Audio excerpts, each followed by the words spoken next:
الحمد لله والصلاة والسلام على رسول الله اما بعد. د لمر نړیوال تلویزیون ډیرو قدرمنو خوږو مینوالو السلام علیکم ورحمت الله وبرکاتو. د شریعت احکام خپرونه ګورئ. دغه خپرونه د دینی پوښتنو او ځوابونو خپرونه ده. مننه کوم له افغان ټیلیکام څخه چې زموږ خپرونه تمویل کړې ده. د افغان ټیلیکام له غوره خدماتو څخه ګټه پورته کړئ. هغه پوښتنې چې له موږ سره شریکې سوي دي، لومړی پوښتنه کومه چې ورور کړې ده هغه وایي چې 2 یا 3 کاله اولاد پیدا کول ځنډول د شریعت له نګاه نه څه حکم لري. له همدې پوښتنې نه شروع کوو، ګورو چې د شریعت په رڼا کې د دې لپاره څه ځواب لرو. ورځو یو اړیکې ته اړیکه هم راخلو. السلام علیکم ورحمت الله. وعلیکم السلام. قاری صاحب اوري؟ اورم ستاسو پوښتنه. قاری صاحب که د مازدیګر مونځ څو بجې قضا کېږي؟ اوله پوښتنه مې دا ده. او قاری صاحب دویمه پوښتنه مې دا ده چې که د یو مونځ چا نه قضا شي او په ماخوستن کې هغه مونځونه ټول راګرځوی شي که نه؟ سمه ده، انشاءالله دې پوښتنې ځوابونه او قاری صاحب که راګرځوی شي نیت یې بیا راوښیه قاری صاحب. سمه ده، نیت یې درښیم انشاءالله.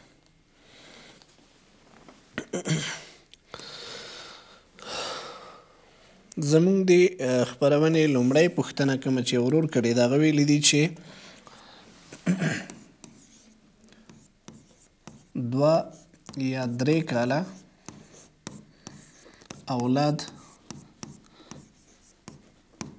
پیدا کول ځنډول څه حکم لري.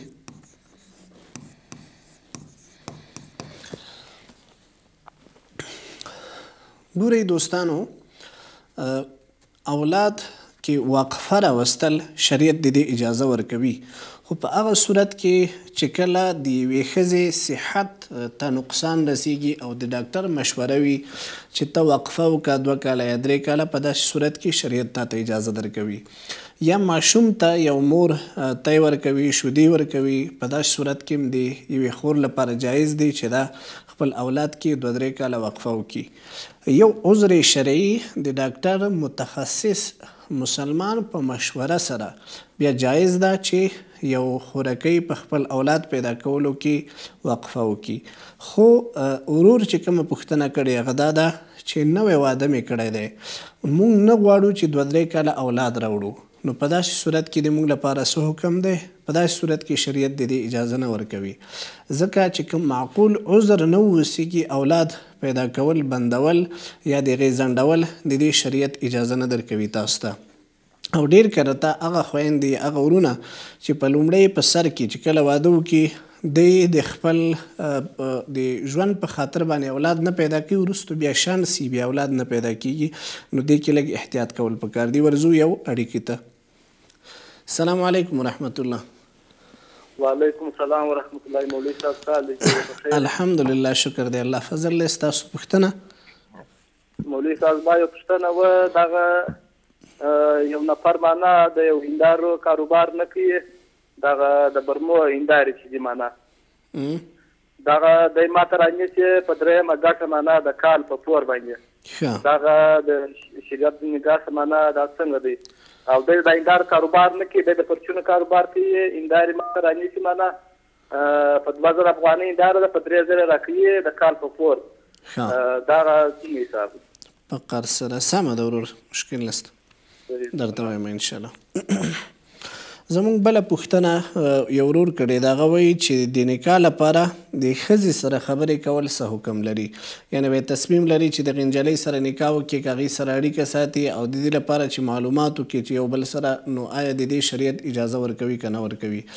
ګورئ، د نکاح په خاطر باندې نجلۍ کولی سي هلک وویني، هلک کولی سي نجلۍ وویني، خو دا کتل هم په خپلو شرایطو سره هغه دا ده چې تنهایي کې نه اوسیږي او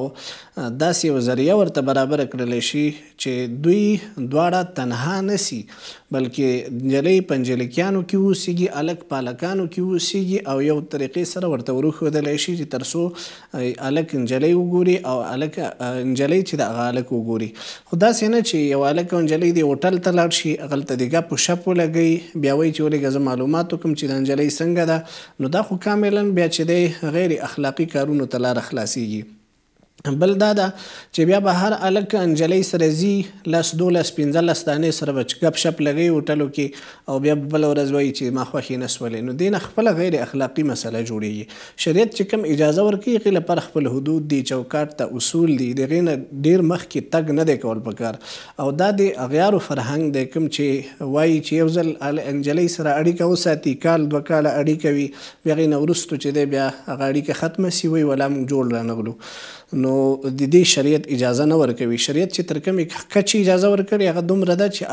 نور معلومات کول غواړي نو معلومات هغه د دوستانو په واسطې سره د اقرباو د رشتهدارانو په واسطې سره وکړي چې دغه نجلۍ څنګه ده یا نجلۍ د هلک په باره کې معلومات کول غواړي هغه د دوستانو د اقرباو په واسطې سره دې وکړي. په یو ملاقات 2 ملاقاتونو کې هسې هم ته نشي کولی یو هلک اخلاق معلوم کړي او د هغه کردار معلوم کړي نو دې کې پوښتنې چې دی هغه ته د ملاقات نه بغیر هم کولی شي او هغه معلومات ترلاسه کولی شي تنها د لیدلو تر کچې شریعت اجازه ورکوي دې نه مخکې نه. زمونږ بل ورور اړیکه نیولې وه د هغه پوښتنه دا وه چې مولوي صاحب که چېرته منځونه درنه ډېر قضا شوي وي نو د ډېرو منځونو قضایي ماستن کې ټولو راوړلی شي که نه ګوري که سړي نه سهار مونځ قضا شو کوشش وکړي ماسپښین مونځ نه مخکې قضایي راوګرځوي که ماسپښین مونځ قضا شو د مازدیګر مخکې نه د قضایي راوګرځوي که د مازدیګر قضا شو کوشش دی وکړي د ماښام مونځ نه مخکې د قضایي راوګرځوي قضایان یې ډېر پرېښودل نه دي پکار خو که چېرته داسې و چې په یو دم باندې داسې مسلسل قضا شول او عذر و مشکل پېښ سو عملیاتو بله څه مسله وه نو په داسې صورت کې بیا ماستن مونځ نه مخکې د خپلو ټولو هغه منځونو چې تا نه مخکې قضا شوي دي د هغې قضایي راوړلی شي په یو ځای هم راوړلی شي. دې کې لږ فرق د صاحب ترتیب او د غیر ترتیب کوي نو صاحب ترتیب هغې ته وایي چې په ټول عمر کې تینا یو کرت هم چېرته 15 منځونه په یو ځای نه قضا شوي نو هغه لپاره بیا حکم دا ده چې مخکې بل منځ به نه کوي تر څو پورې د قضایي نه یې راوړي او غیر ترتیب چې هغه نه یو ځل قضا شول نو هغه ترتیب ساقط شو بیا د خپل قضایي لمونځ دی هر وخت قضایي راوړلی شي په دې کې مشکل نشته ده او دا اوس وخت کې زیاتره خلک چې دی صاحب غیر ترتیب دي ځکه دوی نه ډېر منځونه قضا شوي دي هر کس نه چې پوښتنه وکړي 50 شپېته سلهاو منځونه قضا شوي نو چې ماسپښین قضا شو مازدیګر سره خپله قضایي راوګرځوه د ماستنه پورې څه پته لګي چې ژوندی به یې که نه نو قرض په غاړه پرېښودل نه دي پکار. دوستانو زو لاندې دمې ته دمې نه بیرته راګرځو ستاسو پوښتنې موږ سره شته انشاءالله په همدې باندې بیا بحث کوو خو لنډه دمه اخلو. دوستانو خپرونې ته ښه راغلاست درته وایو کولی شئ تاسو هم له موږ سره اړیکې ونیسئ او خپلې دیني پوښتنې له موږ سره شریکې کړئ. 0 زموږ د اړیکې شمېره ده. زموږ ورور پوښتنه وکړله د هغه پوښتنه په داسې ډول وه چې د مازدیګر لمونځ څو بجې قضا کېږي. د مازدیګر لمونځ چې دی د لمر په غروب سره چې یعنې لمر غایب شو بس د مازدیګر لمونځ قضا شو نو اوس چونکې وخت خو سره فرق ساعت او بجې خو چې دی دا خو د ژمي او د اوړي هر وخت سره بدلیږي بلکې هر ورځ وخت بدلیږي نو مهم هم دا ده چې د مازدیګر چې کله لمر په پرېوتو شو نو پوه شه چې وګوره که چېرته د اذان نه حتی 10 دقیقې مخکې هم ته کولی شي د مازدیګر لمونځ وکړي خو ګر چې هغه وخت کې مکروه هم وي خو لیکن کول یې پکار دي قضا کول یې نه دي پکار. ورځو یو اړیکه راخلو. السلام علیکم ورحمت الله. وعلیکم السلام ورحمت الله وبرکاته. مولوي صاحب معظم السلام علیکم. وعلیکم السلام مهرباني. زحمت درته مولوي صاحب معظم ته دغه دی او داس په ارتباط په پوښتنه کوله دا او داس فرض پاتې بهتره معلومه ده چې د لاس منځلو د پخو منځل او د ماسه کول مخ منځل دي کنه نو کله کله انسان د انسان پر مخې کې چې کله پر مخې وړي به د سره بیا او داس کوي کنه یا د انسان مقدار بعد خارجي په اصلاح کنه بیا د سړي باندې بیا او داس ګرځي نو د دې سره چې استنجا فرض نه ده کنه به استنجا کول چې خپل او داس وکړي نو څنګه د شرایط په دې شرایط څنګه د مولوي صاحب پر مخې کول سره بیا دوباره په سړي باندې استنجا راشي پر مخې چې شته وایي تاسو اصطلاح لږ فرق کې شاید دا سړی چې لږ په خوب لاړ شي که نه او داسې ساده داسې سترګې پټ غوندې شي به تر راوغړېږي که نه یعنې سړی د خوب په حالت کې وي او داسې هغه دغه چې ورته وایي دا داسې سړي باندې د خوب حالت غوندې لږ غوندې راشي آفرین دغه سړي باندې په خوب حالت راشي ودنې وي خوب حالت به راشي بیا سره جګ شي بیا استنجا کوي دا چې فرض هم نه ده نو ولې به په دې استنجا باندې په دې پر مخې باندې په باد وتلو باندې سړي باندې بېرته سمه ده انشاءالله زه درته وایم تفصیلي درته وایم الله دې اجر درکړي الله دې اجر درکړي السلام علیکم ورحمة الله. زموږ ورور پوښتنه وکړله هغه ویلې چې دغه سولر موږ یو کس نه اخلو هغې بل چا نه اخلي بیا په پور باندې موږ ته راکوي قرض کې نو د قرض له وجې نه د 2000 سولر په 3000 باندې راکوي. ګوري ټول چې کوم معاصر فقها دي او د جدید فتاواوي دي ټول لیکي چې د قرض په وجه باندې که چېرته په قیمت کې اضافه راځي د په سود کې نه حسابېږي دا جواز لري. لکه یو شی ته اخلي د هغې جنس قیمت دی 50,000 افغانۍ که نغد یې ورکوي یو سړي ته او که چېرته قرض یې اخلي هغه سړی تا ته وایي چې نه د دې قیمت 6,000 افغانۍ دی نو دا حق لري چې تا باندې دا قیمت جګ کړي او دا په سود کې نه راځي دا بالکل جایز ده. او دغه چې کوم زموږ ستاسو دې وخت کې معاصر وخت کې د کاروبارونو کې په مارکیټ کې په چې دی دا شی منډیانو کې بالکل فی الحال جریان لري. که ته یو موټر اخلي هغه سړی درته وایي دا د دې پیسې به کله راکوې ته ورته یې ولا ما سره خو اوس پیسې نشته یو کال پس به پیسې در کوم نو هغه موټر درته په 12 لکه درکوي. او که چېرته ورته وایي چې نه دا اوس دفتن فی الحال جای په جای پیسې در کوم هغه درته وایي په 11 لکه افغانۍ نو دا بالکل جایز ده په دې کې هېڅ مشکل نه لري. دغه کم اضافه چې کېږي چونکې وخت پکې تېرېږي هغې کې زمان تېرېږي نو د هغې زمان په مقابل کې هغه سړی د ډېرو پیسو تقاضا کولی شي تا نه دا جایز ده په دې کې مشکل نشته. نو دغه ورور چې د سولر پوښتنه وکړله د لپاره هم دغه بیع او دغه شرا دغه کاروبار دا بالکل جایز ده په دې کې کوم ممانعات نشته څنګه چې د پوښتنه کړې وي همغسې نو جواب هم دی انشاءالله والله اعلم. ښه بله پوښتنه زموږ ورور وکړله د هغه پوښتنه په داسې ډول سره وه چې په یو سجده کې 3 کرته په بله سجده کې 15 کرته سبحان ربي الاعلی ویل جایز دي که جایز نه دي بالکل جایز دي په دې کې هېڅ مشکل نشته. بل کس پوښتنه کړې ده د هغه پوښتنه دا ده ښه ورځو یو اړیکه راخلو بیا راځو پوښتنو ته. السلام علیکم ورحمت الله. السلام علیکم ورحمت الله.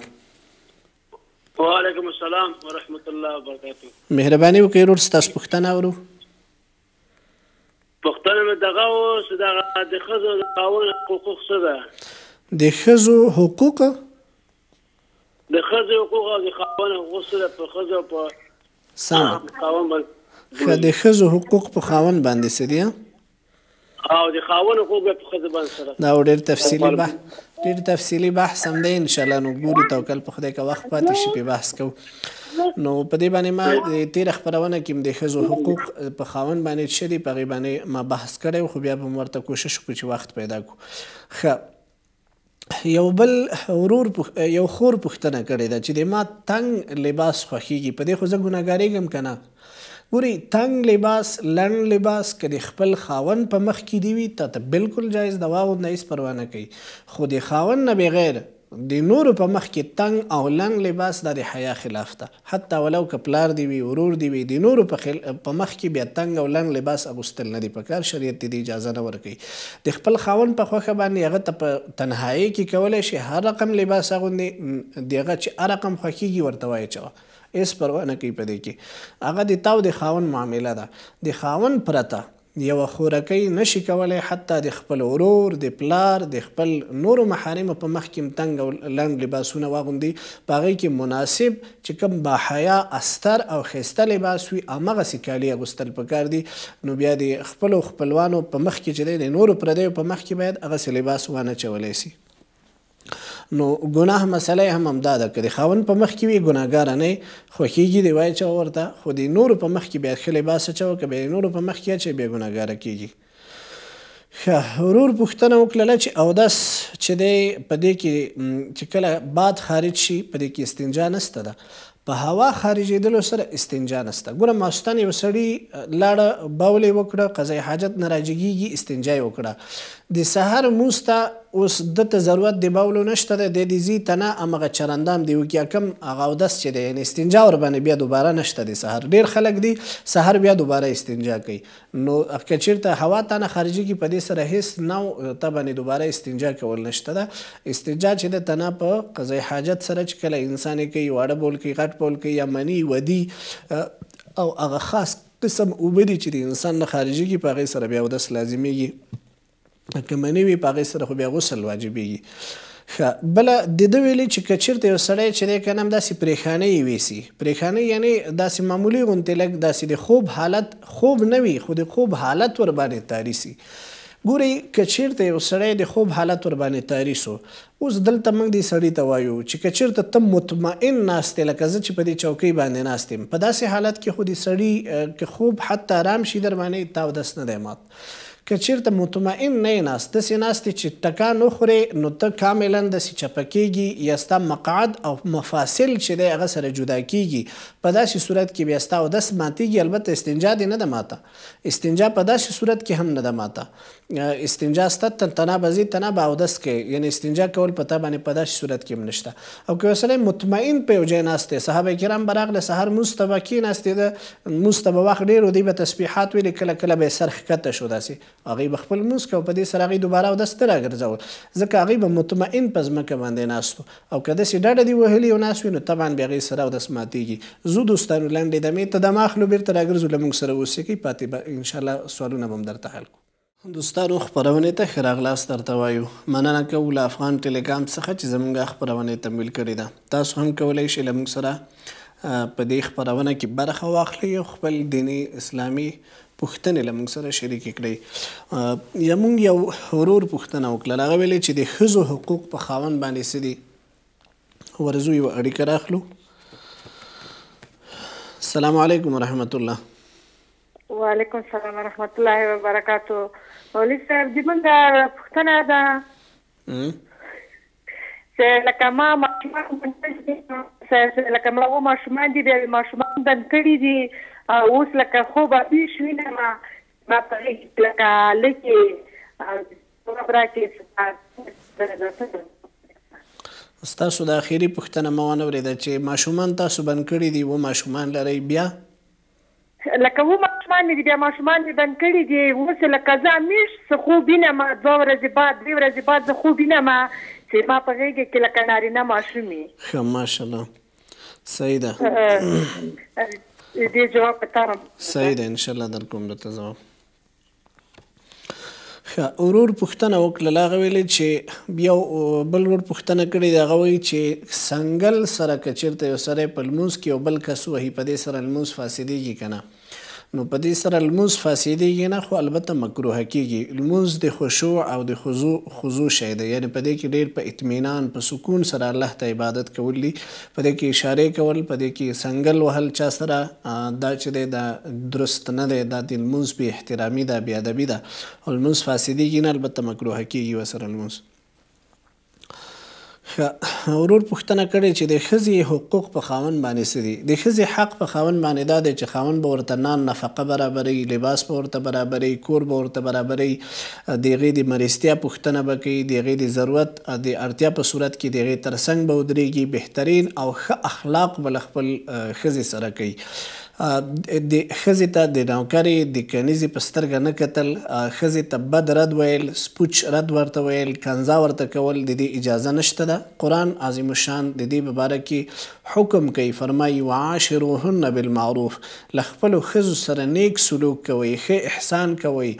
ډېرې ښځې دا اوس شکایت کوي له خپلو میړونو نه همدا وایي چې مولوي صاحب کنځل راته کوي پلار راته ستایي قوم راته ستایي ما ته وایي چې لنډه یې پلانکۍ یې بدرنګه یې ته خو دې ما نه خوښېږي داسې الفاظ کارول ښځو ته نه دي کول په کار چې کله ښځه کوي همغه وخت کې ښه فکر وکړه اوس دې چې کور ته راوستې احترام به یې کوي ښه اخلاق به ورسره کوي ښه رویه به ورسره کوي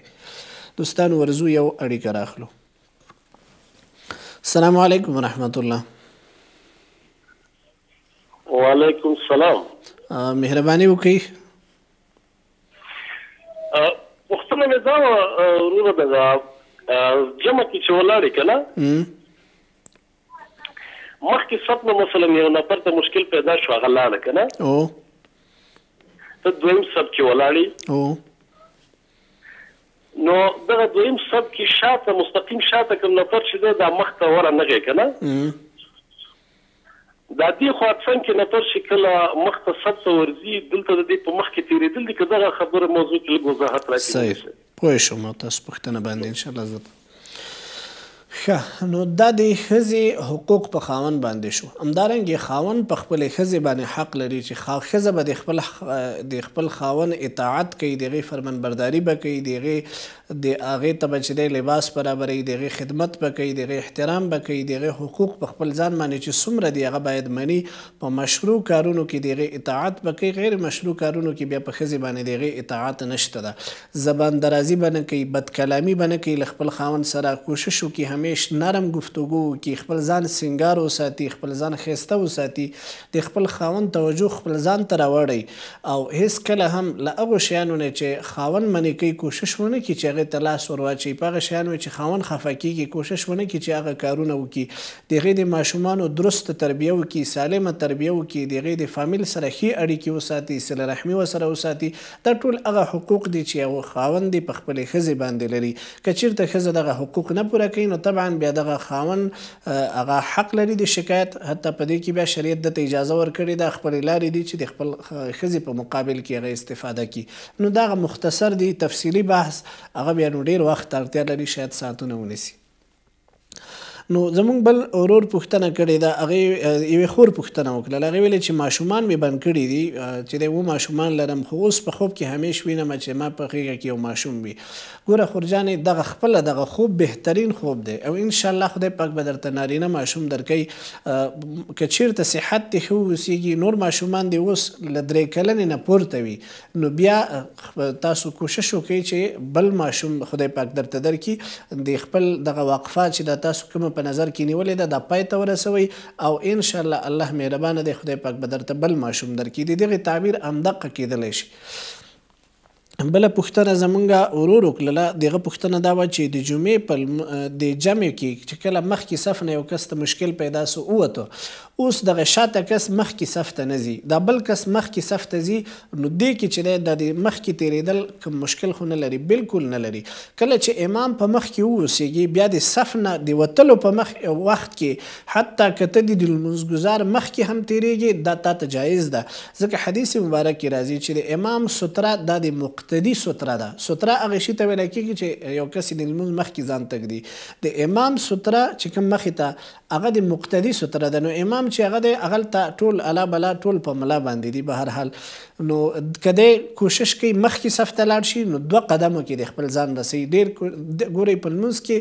د 2 قدمو نه زیات اخیستل بیا لمونځ ته نقصان رسوي. نو په 2 قدمونو کې دی خپل مخکې صف ته ځان ورسوي. لومړی خو په کار دا ده چې کوم شاته کس ولاړ دی همغه جیخ پور کي، چې کوم ورپسې دی نو هغه ډېر ښه په اسانۍ کولی شي چې په 2 قدمو سره هغه کوم خالیګاه چې راغلی د هغه ډکه کړي. او که چېرته هغه نه مخکې کېږي نو دا بل کس دې ورمخکې شي، کوشش دې وکړي چې په 2 قدمونو کې خپل ځان هغه ځای ته ورسوي.